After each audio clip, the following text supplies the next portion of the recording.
강유정 대변인입니다. 이재명 대통령은 오늘 오전 한국을 방문한 빌 게이츠 재단 이사장을 접견하고 글로벌 보건 협력과 AI 미래산업, 소형 모듈형 원자로 SMR 등에 대한 의견을 나눴습니다.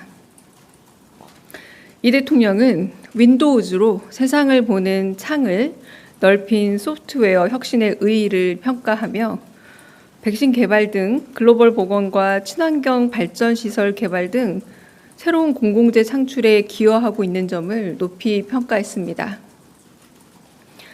게이츠 이사장은 취임 초기에 이재명 대통령을 직접 만나 대화를 나눌 수 있어 매우 기쁘다면서 거의 유일하게 세계 복지 수여국에서 공여국으로 변모한 한국이 글로벌 보건 개선에 지속적으로 기여해 줄 것을 희망한다고 말했습니다.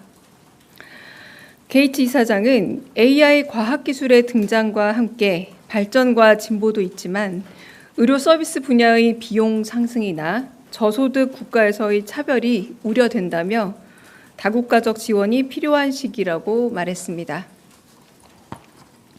한편 게이츠 이사장이 AI나 반도체 등 첨단 산업 분야의 전력 수요 증가에 효과적인 해법이 될 수 있다고 언급하자 이 대통령은 한국 정부도 차세대 원자력 발전소 건설에 관심이 많고 소형 원자로 개발하는 국내 기업이 많다며 세계 시장에서의 화력이 점차 늘고 있음을 전했습니다.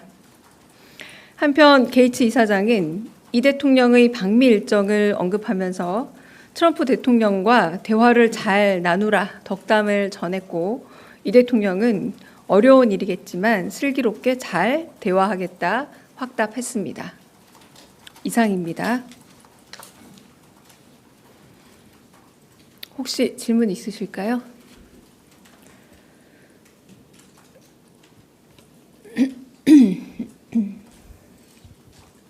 MBC 정상빈입니다. 저 이재명 대통령 일본 외신 인터뷰 관련해서 질문 드리려고 하는데요. 몇 가지 있는데 먼저 박근혜 정부 위안부 합의 존중하겠다고 입장 밝히시면서도 국민적 동의를 받지 못했다 이렇게 언급하셔서 이 위안부 문제 해결 방향에 대한 대통령의 의중이나 염두에 두신 해법 궁금하고요. 그리고 사과는 또 다친 마음이 치유될 때까지 해야 된다라고 말씀을 하셨는데 대통령께서 보시는 사과의 수준이나 예정하신 수준이랄 게 있을지 좀 궁금합니다. 또 마지막으로 김대중 오부치 선언을 잊고 넘어서는 한일 관계 만들고자 한다고 하셨는데 이번 정상회담에서 좀 어느 정도 진전된 결과물이 도출될 수 있을지도 가능한 범위에서 말씀을 주시면 감사하겠습니다. 네, 첫 번째 위안부 합의 내용에 대해서 말씀하신 요미우리 인터뷰의 내용 같은 경우는 8.15 경축사 부분과 좀 연동해서 보시면 되지 않을까 싶습니다. 과거를 직시하되 좀 더 미래를 향한 발걸음으로 나가겠다라는 취지의 말씀을 해주셨는데요. 국민적 동의와 합의가 물론 필요하다. 그러나 앞으로의 한일 관계라는 부분은 과거의 문제를 덮는 게 아니라 직시하긴 하지만 그래도 미래지향적인 관계로 나아가는 방향이 될 것이다. 이 말과 연결되고 방금 여쭤보신 국민적 동의의 구체적인 과정에 대해서는 아직 그렇게 구체적으로 나눈 바는 없습니다. 두 번째는 두 번째가 뭐였죠? 제가 제 글씨를 못 알아보겠네요. 이번에 저희가 과거를 직시하고 미래를 향해 나아간다라는 경축사를 했을 때 한편으로 이시바 총리는 또 반성이라는 표현을 쓰지 않았습니까? 이제 반성과 저희가 끊임없이 요구했던 사과는 어느 정도 일맥상통한 면이 있습니다만 말씀하신 것처럼 이 부분은 국민적으로 충분하다고 여길 때까지라는 이런 전제가 달려있는 부분이기도 하고요. 그래서 그날 한편으로는 또 야스쿠니 신사에 공물을 헌납하는 일도 있었습니다. 이 부분에 있어서 공물 헌납과 물론 직접 가서 참배를 한 다른 강요들과는 다른 모습이었음에도 불구하고 반성이라는 말이 13년 만에 나온 매우 꽤 발전된 단어이긴 했습니다만 공물이라는 현실과 조금 어느 정도 희석되어서 국민들에게 전달된 바가 없지 않아 있기 때문에 이런 부분을 모두 고려하셔서 결국은 반성이나 사과라는 표현이 일회적이거나 혹은 국민적 합의가 완전히 이루어지기 전까지는 다 끝났다고 하기는 어렵다라는 국민적 정서를 전달했다라고 생각을 합니다. 그리고 세 번째, 김대중 오구치 선언과 혹은 거기에 준하는 정상회담 결과로서의 선언문이 나오냐라는 질문이셨는데, 김대중 오구치 선언이라는 이 이름에 드러나 있다시피 일방적인 혼자만의 선언만으로 사실 이건 만들어지기 어려운 선언문입니다.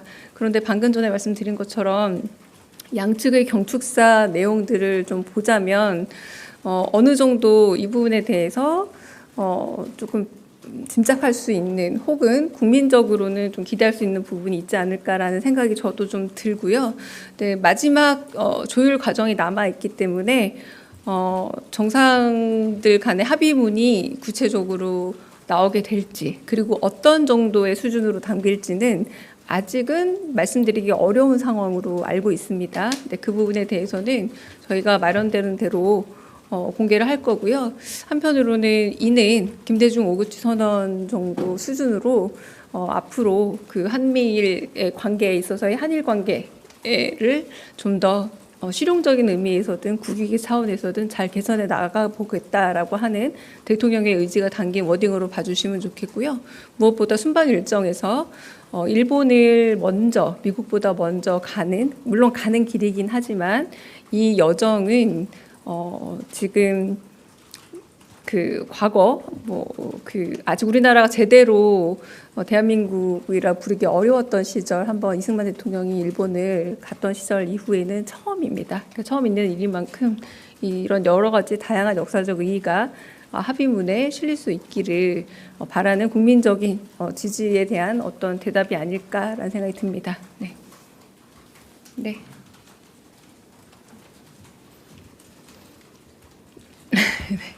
네, 한국경제신문 한국경제신문 김형규 기자입니다. 오늘 그 원전이랑 SMR 관련해서 대화를 나누셨다고 했는데 빌 게이츠가 세운 테라파워라든지 그 SMR이랑 원전 관련해서 협력 방안이 좀 논의된 게 있다면 구체적으로 좀 소개 부탁드리겠습니다. 네, 짧은 대화 가운데 그렇게 구체적 이야기가 오간 거는 아니고요. 이제 AI 미래 기술에 대해서 이야기를 하다가 AI 미래 기술에 있어서는 필연적으로 굉장히 많은 전력 소비가 필요하지 않느냐 이런 이야기를 하면서 SMR 같은 경우에 오히려 이 요구가 급증하고 있다라고 말했을 때 저희 대통령께서는 한국이야말로 SMR 강자가 될 수 있다. 우리 기업들도 많이 준비하고 있고 해외 시장에서도 한국의 SMR이 굉장히 강점을 갖고 있다라고 말씀을 하셔서 그 정도가 전부입니다. 네. 네, 먼저 드셔가지고 먼저 듣겠습니다. 죄송합니다. 다음에 박형원 의장 듣겠습니다. 네. 네, 안녕하세요. 채널A 이상원입니다. 좀 연결된 질문일 수 있을 것 같은데요. 대통령께서 한국 정부도 차세대 원전 건설에 관심이 많다고 말씀하셨다고 하셨는데 그 한수원과 그 미국 원전 기업인 웨스팅하우스가 합작 투자 형식으로 이제 원전 시장에 진출하는 방안도 이번 한미 정상회담에서 의제로 다뤄질 수 있을지 여쭙습니다. 한미 정상회담에서 다뤄질 의제들은 매우 다양하게 지금 카드가 있고 어떤 의제가 구체적으로 올라갈 수 있을지는 모르겠습니다만 국익을 가장 높일 수 있는 방식으로 지금 여러 가지가 고민 중에 있는 것으로 알고 있습니다. 그러나 최종적으로 고려된 바는 아니고요. 검토된 바는 있지만 이것이 최종적인 어떤 안을 실릴지 그런 부분은 아직 확정되지 않아서 말씀드리기 어렵다, 확인드리기 어렵다라고 말씀드리겠습니다. 네. 안녕하세요. 한국경제TV 이호성입니다. 그 한미 정상회담 관련해서 질문 하나 드리는데요. 그 이번 필리 조선소 방문에 트럼프 대통령 같이 가시는지 궁금하고 그리고 어제 그 뭐 사실 들은 바 없다고 이제 실장님께서 말씀해 주시긴 했는데 그 반도체 보조금 대가로 미국 행정부가 삼성전자 지분을 요구했다는 내용 요거 혹시 사실관계 어떻게 되는지 좀 확인 부탁드리겠습니다. 네, 첫 번째 부분은 상세 일정이기 때문에 제가 대답드리기 일단 어렵고요. 내일 안보실장께서 상세 일정과 비롯한 이번 정상회담의 의의에 관한 따로 기자분들을 위한 간담회가 마련되어 있습니다. 근데 그때도 아마 그 부분은 공개하기 어려울 것으로 짐작이 됩니다. 주요 참석자고 게다가 미국 정상일 경우에는 뭐 저희 엠바고 이상이지 않겠습니까? 네, 그래서 아마 좀 그거는 확인이 어려울 거라 미리 좀 말씀을 드리고요. 두 번째는 사실 무근이 맞습니다. 그 부분에 대해서 이제 지금 인텔사가 보조금을 받은 부분에 대해서 주식으로 바꾸겠다 이 얘기잖아요. 주식 보유 물량으로 바꾸겠다.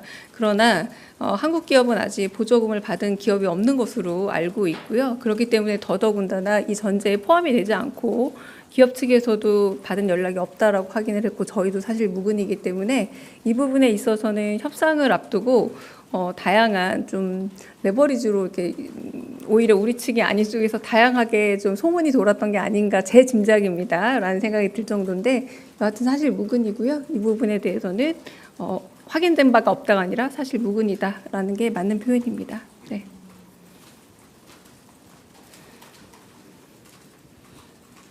네, 대변인님 JTBC 이승환입니다. 앞서 주미 대사에 강경화 전 외교부 장관이 내정됐다는 보도는 나온 바가 있는데요. 이번 첫 한미 정상회담 때 혹시 그 내정자께서 함께 이렇게 임명이 되셔서 함께 할 수 있을지 좀 여쭤봅니다. 네, 그 부분은 이제 아그레망 절차 같은 경우는 저희 정부 쪽에서 진행하는 바는 아니기 때문에 저희가 확답을 드리기는 좀 어렵습니다. 근데 아그레망 절차가 뭐 완료가 되고 난 다음에 좀 생각할 수 있는 문제 아닐까 싶네요. 네네. 네. 네, 서울신문의 박기석입니다. 요미우리 인터뷰 내용 한 가지만 여쭙고자 하는데요. 대통령께서 한일 경제협력 관련해서 동아시아를 포함한 태평양 연안국들의 경제협력 기구를 확고하게 만들어 나가는 일도 이제 진지하게 논의해야 할 때가 되었음이라고 이제 말씀 주셨는데 이게 일본이 지금 주도하고 있는 CPTPP 가입을 좀 긍정적으로 검토하고 있다라고 저희가 봐도 되는지 궁금합니다.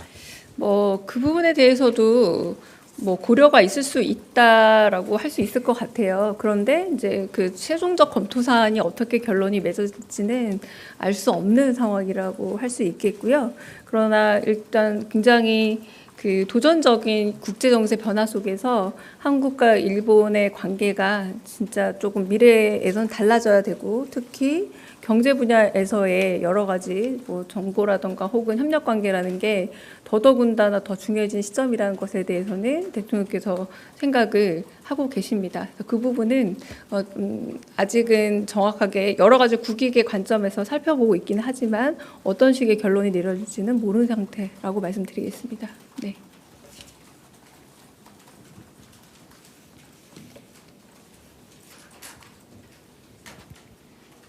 네, 안녕하세요. 연합뉴스TV 장윤희입니다. 아까 브리핑에서 게이츠 이사장이 대통령에게 한미정상회담 잘하면서 덕담을 했다고 들었는데 혹시 별다른 조언이 있었는지 그리고 이 대통령이 공개할 만한 한미정상회담 네. 관련 발언이 있는지도 궁금합니다. 네, 마지막 이제 그 대화를 닫으면서 두 분이 나눈 덕담이 있었고요. 재미있는 얘기 있었지만 공개하기는 어렵습니다. 네. 그냥 농담으로 주고받은 말들이라서 굳이 말씀드리기는 어렵습니다. 네.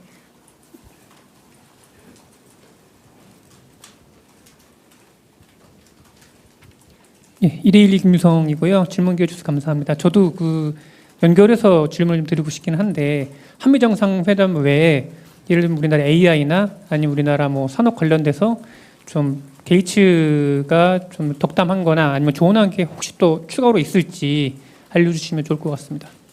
아까 제가 말씀드린 30분이 순차 통역을 통하면 그렇게 아주 매우 긴 시간은 또 아닌 점을 좀 양해해 드리고요. 그렇게 말씀하시면서 주요 분야들에 대해 짚었고 제가 좀 압축하긴 했지만 거의 모든 내용들 전달드렸다 생각하시면 됩니다. 네. 네, 다른 질문 없으시면 네. 그래서 오늘 브리핑은 제가 오후에 하나 정도 그냥 현안 브리핑 하나 정도 더 할 수 있고요. 그리고 정무수석께서 원래는 뒷백으로 하시려고 했던 것을 실장님들 기자 간담회처럼 안기령 부대가 이제 사회 보면서 그렇게 방식으로 기자 회견 형식으로 좀 바꿔서 진행하게 될 걸로 보입니다. 그리고 대수보 회의가 있고 대수보 회의 끝나면 홍보수석이 브리핑할 것으로 예상이 돼서 오늘 브리핑 일정은 그렇게 좀 예정이 돼 있습니다. 자, 그러면 지금부터 잠시만 주목해 주시기 바랍니다. 제가 구독자분들을 위해서 선물 하나를 준비했는데요. 제가 항상 여러분들께 드리는 말씀이 있습니다. 뉴스만 평소에 잘 챙겨보셔도 돈이 되고 돈을 벌 수 있다라고 말씀을 드렸는데요. 여러분들은 여기 보시는 삼성전자 뉴스를 보고 어떤 생각이 드세요? 아니면 정치인들의 뉴스, 날씨 뉴스를 보고는 어떤 생각이 드시나요? 그냥 뉴스만 보고 끝내는지 아니면 이 뉴스를 어떻게 이용할 수 있는지 이 부분을 고민하고 계시는지를 되물어보고 싶습니다. 그 이유가 뭐냐 하면 제가 지난번에 여러분들께 뭐라고 말씀을 드렸었죠? 지금은 반도체 섹터를 눈여겨보셔야 한다고 말씀드렸습니다. 그리고 나서 이런 썸네일들 뉴스를 통해서 많이 보셨을 겁니다. 반도체 내용이 이슈가 됐을 때 부자들은 어떻게 생각한다? 반도체 관련주들은 뭐가 있는지, 어떤 종목이 가장 좋은지, 어디에 투자해야 돈이 몰리는지 자연스럽게 생각한다고 제가 말씀을 드렸죠. 그 이유가 뭐냐 하면 부자들이 봤을 때는 이슈가 곧 돈으로 이어지고 그 이슈가 나에게 돈을 벌어준다는 경험적 확신이 있기 때문에 부자들은 항상 이런 사회적 이슈를 관심 있게 챙겨본다고 제가 말씀을 드렸습니다. 이번에도 마찬가지인데요. 제가 지난번에 시청자분들과 함께하는 주식으로 수익 내기 이벤트를 진행했었죠. 당연히 100% 무료로 진행을 했었고요. 여기 보시면 아시겠지만 제가 지난번에도 구독이라고 보내주신 모든 시청자분들께 반도체 관련주 중에 가장 크게 급등할 딱 한 종목, 많은 종목도 아니라 한미반도체 한 종목을 여러분들께 추천드렸어요. 그러면서 여기 나와 있는 대로 정확히 얼마에 매수해야 하는지, 그리고 수익률이 어느 정도 나왔을 때 팔아야 하는지를 이런 부분들까지 여러분들에게 정확히 알려드렸었는데 지금 실제로 어떻게 되었다? 오른쪽을 보시면 아시겠지만 제가 지난번 문자 발송으로 이 한미반도체를 소개해드리고 나서 실제로 이렇게 5배 이상 어마무시한 상승이 나왔습니다. 100만 원만 투자를 했어도 무려 500만 원이 넘는 수익금이 생긴 거죠. 그래서 당시에도 굉장히 많은 분들이 제가 드린 이 한미반도체로 수익을 내실 수가 있으셨을 텐데요. 다시 한번 축하드린다고 말씀을 드리겠고 이번에도 마찬가지입니다. 앞으로도 2024년, 2025년 계속해서 기대해볼 섹터는 AI입니다. 그 중에서도 AI 반도체는 그 누구도 부정할 수 없는 미래성장 산업입니다. 그러면 우리가 어떻게 생각해 볼 수 있을까요? AI 반도체 종목 중에 앞으로 크게 대장 역할을 하면서 10배 이상 급등할 수 있는 템베고 종목을 지금부터 열심히 추적해야 한다는 겁니다. 큰 돈을 투자하지 않더라도 월급의 일부분 아주 소액이라도 이 종목을 모아가야 수백 %의 수익률을 손에 쥘 수 있는 것이죠. 지금 여러분이 보고 계시는 이 유튜브 또한 AI 반도체와 아주 밀접한 연관이 있고 반도체야말로 대한민국의 핵심 산업으로 앞으로 더더욱 시장은 성장할 수밖에 없습니다. 그렇기 때문에 제가 이번에도 뭘 보내드리고 있냐면 지난번과 똑같이 구독이라는 문자를 보내주시면 제가 AI 반도체 관련주 중에 앞으로 대장주 역할을 하면서 주가가 가장 크게 급등할 한 종목을 여러분들께 문자 발송으로 종목명과 사고 파는 시점을 모두 알려드릴 건데요. 그 문자를 받고 여러분들이 주식으로 돈 버는 연습을 한번 해보셨으면 좋겠고요. 혹시라도 나는 주식을 하지 않는다 하시는 분들은 주변에 주식하시는 지인분들에게 말씀을 해주셔도 되고요. 아니면 연세가 있으셔서 투자가 어렵다 하시는 분들은 이 종목을 자녀분들에게 한번 사봐라. 이걸로 한번 수익을 내봐라. 이렇게 조언을 해주실 수도 있는 거겠죠. 그래서 지금 이 영상을 보시는 시청자분들 중에 나도 이번 종목이 좀 궁금하다 하시는 분들은요. 누구나 상관없이 그리고 어느 시간대나 상관없이 부담 없이 010-2514-5930번으로 구독이라는 문자 보내주시면 제가 이번에도 똑같이 무료 추천 급등주 문자를 보내드리겠습니다. 이해되시겠죠? 제 번호 010-2514-5930번으로 구독이라는 문자 보내주시면 여러분들이 직접 이슈를 통해서 돈 버는 연습을 해보실 수가 있는 거고 제가 돈을 받는 것도 아니고 투자를 대신해 드리는 것도 아니기 때문에 부담 없이 신청해 주시면 되는 겁니다. 그리고 수익이 나면 저는 다른 것은 하나도 바라지 않습니다. 제 채널에 구독, 좋아요 한 번씩만 눌러주시라 이렇게 다시 한번 말씀을 드리겠습니다.